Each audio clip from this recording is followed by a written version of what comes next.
Pernah saya katakan terdahulu bahwa ini kawin paksa. Kawin paksa ini kemungkinan besar bukan hanya cerai, tapi belum kawin beneran itu sudah bisa cerai, ambiar, pisah. Manuver Surya Paloh untuk mengakhiri pencapresan Anies Baswedan. Hianati Demokrat dan PKS soal Cawapres Anies. Ditulis oleh tim redaksi jurnal, dikutip dari berbagai sumber. Halo, kembali berjumpa dengan suara Fani Bakri di channel Jurnal 45. Ini yang kemudian menurut beberapa survei, termasuk survei yang kita lakukan, bahkan survei Litbang Kompas yang terbaru, Anies itu bukan hanya turun, tapi makin kempes perolehan suaranya, kembali di posisi ketiga dan di bawah jauh dari Prabowo Subianto, yang posisinya run up. Kalau yang utama tetap Ganjar Pranowo, karena tidak ada jenis kelamin politik yang kemudian dilihat menjadi pembeda dari Anies, Pak. Kan itu yang sebenarnya fashion politiknya harus mulai ditunjukkan kepada Anies. Ya. Sudah terbukti kan, masalah cawapres saja nanti udrek kan nggak karu-karuan. Nasdem merasa pengen cari dari luar, PKS pengen Kang Aher maju, Demokrat sudah pasti ketua umumnya, cawapresnya AHY disodorkan menjadi cawapresnya Anies. Ini penuh dengan dinamika yang mungkin ini punya potensi kuat untuk ambiar.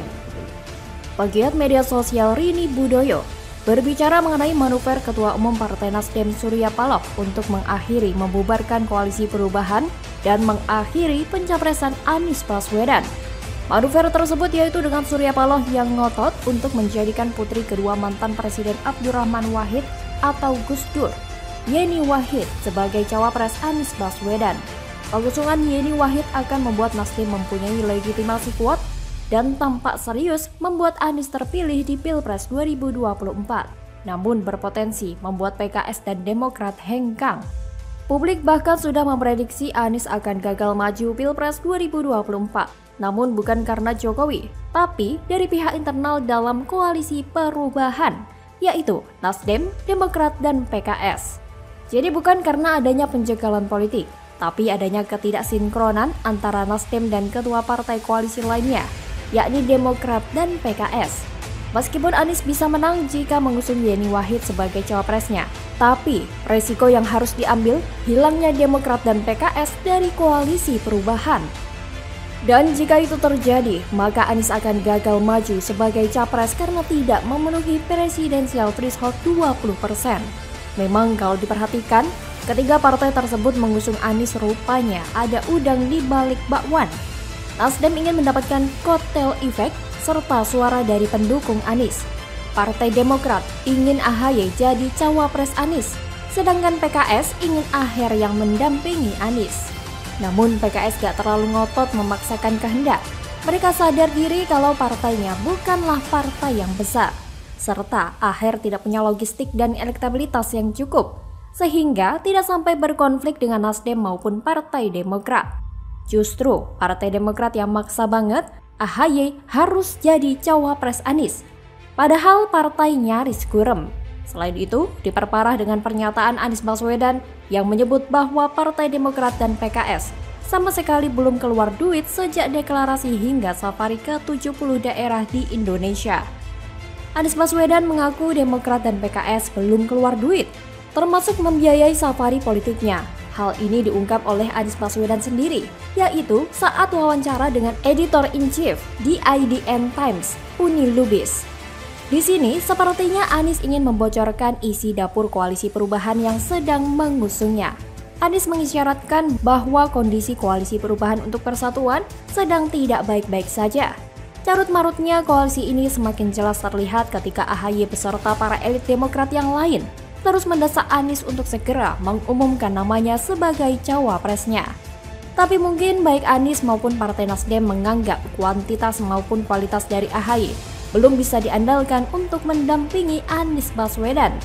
Nasdem menganggap ada tokoh-tokoh lain yang dirasa lebih pantas disandingkan dengan Anies ketimbang AHY. Seperti contohnya Hovifah Indar Parawangsa yang sudah dilirik oleh Nasdem sejak lama dan juga Yeni Wahid. AHY dianggap tidak punya rekam jejak yang mumpuni, apalagi AHY juga pernah gagal pada Pilkada DKI 2017. Sedangkan Khofifah dan Yeni Wahid diyakini oleh elit Nasdem sebagai sosok yang punya kans besar dari salah satu ormas terbesar di Indonesia.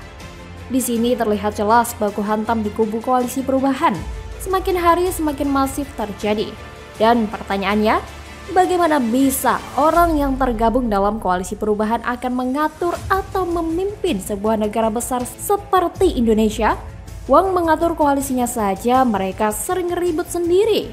Dan bila hal ini dipaksakan, bila mereka sampai menang, maka tidak menutup kemungkinan ke depan Indonesia bukannya makin maju, malah akan makin suram. Bagaimana kalau menurut Anda? Waduh, wajah baru Rocky Gerung ungkap Anies Baswedan tidak pantas dipilih dalam Pilpres 2024, tamparan telak nih bos. Halo, selamat datang di channel Jurnal 45. Kan orang udah pikir kalau Anies jadi IKN akan dibatalkan, kereta cepat akan dibatalkan. Tapi sangat mungkin juga Anies bilang enggak, separuh-separuh. Nah di situ yang saya sebut tadi, Anies mau ngapain? Kalau separuh-separuh, mending kita dukung Pak Jokowi. Sekalian gitu ya? Sekalian aja kan. Itu jadi beban. Atau kasih Gibran aja kan. Ngapain pilih Anies kalau dia separuh-separuh? Kan itu intinya, itu yang saya bilang tadi. Ya saya bisa pahamin itu, pasti Pak Jokowi menempatkan positioning beliau barangkali sebagai pemimpin koalisi partai-partai pemerintahan ya. Dan beliau tidak menganggap lagi Nasdem ini di dalam koalisi pemerintahan untuk sementara ya. Tapi komitmen Nasdem sendiri di pemerintahan? Ya tetap. Pengamat politik sekaligus akademisi Rocky Gerung tiba-tiba mengatakan bakal calon Presiden Anies Baswedan tidak pantas dipilih sebagai presiden. Menurut dia, saat Anies terpilih, tak ada kepastian bahwa apa yang dilakukan Presiden Jokowi akan dia lanjutkan. Seperti IKN dan kereta cepat, kemungkinan besar akan Anies batalkan, apalagi melihat Jokowi yang kontra dengan Anies. Rocky bahkan menyarankan kalau tidak mau ada perbedaan dan Anies tidak tegas menunjukkan sikapnya, apakah melanjutkan atau tidak, lebih baik masyarakat memilih lagi Presiden Jokowi atau sang anak Gibran Raka Buming Raka. Ia menyebut istilah memboikot adalah cara menguji moral seseorang dan itulah elektabilitas yang sebenarnya. Ia pun menegaskan jika Anies pemikirannya di Pilpres 2024 hanya separuh-separuh. Tidak tegas, kenapa harus dipilih? Kenapa nggak milih Ganjar? Pernyataan Rocky ini secara gamblang memberikan penegasan bahwa Anies memang tidak pantas menjadi penerus Presiden Jokowi. Dan jika Anies menjadi presiden, dia tidak akan melanjutkan seluruh program yang Jokowi gagas. Jelas sekali semua akan dilakukan perubahan sesuai apa yang dicanangkan koalisi mereka. Padahal yang sedang dibutuhkan negara ini siapa gerangan yang akan melanjutkan perjuangan Jokowi untuk mengganti status Indonesia sebagai negara berkembang menjadi negara maju. Jika Rocky berpendapat perubahan yang digagas Anies dan koalisinya tidak akan melanjutkan program Jokowi, ada satu hal lagi yang akan mendukung ketidakcocokan Anies meneruskan Jokowi. Lihat saja rekam jejaknya yang melanjutkan kepemimpinan Jokowi di Jakarta. Berhasil tidak? Lihat saja sudah berapa banyak uang rakyat Jakarta dipelorotin untuk anggaran aneh seperti lem iPhone, pulpen, dan anggaran lainnya yang jumlahnya begitu fantastis. Belum lagi uang rakyat Jakarta yang dipelorotin untuk menggaji tim TGUPP yang gaji ketuanya melebihi gaji seorang menteri. Dan bukan? Apakah ada yang tahu apa hasil kerja nyata dari ketua TGUPP yang dibentuk oleh Anies dan digaji dengan uang rakyat? Dan kita juga menjadi saksi bagaimana situasi Jakarta pada era Anies yang semakin semrawut. Trotoar diperlebar tapi malah dijadikan lahan parkir atau tempat berjualan. Warga Sunter yang waktu kampanye selalu yasinan untuk memenangkan Anies tapi mereka malah merasa diperlakukan seperti hewan saat digusur seperti yang diberitakan. Belum lagi janji manis Anies tentang OKOJ yang katanya dimodalin punya bisnis, disediakan tempat usaha dan dicarikan pembeli seperti spanduk mereka saat kampanye.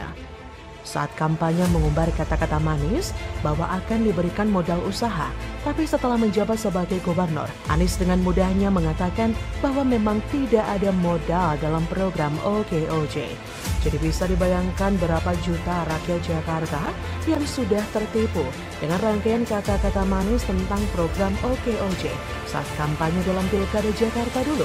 Dari kasus ini kita sebenarnya sudah bisa menilai sendiri bahwa ada yang menghalalkan segala cara demi meraih kekuasaan. Sebenarnya bukan hanya dari kualitas kinerja atau antitesa Jokowi, kemungkinan besar Anies tidak akan menjadi capres itu semakin nyata karena elektabilitas Anies di beberapa survei semakin anjlok.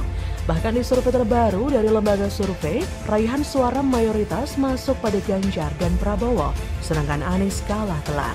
So bisa dipastikan Indonesia bukan hanya akan bernasib sama dengan Jakarta selama 5 tahun terakhir ini jika Anies yang menjadi presiden, tapi juga akan gagal sebagai capres. Bagaimana menurut Anda?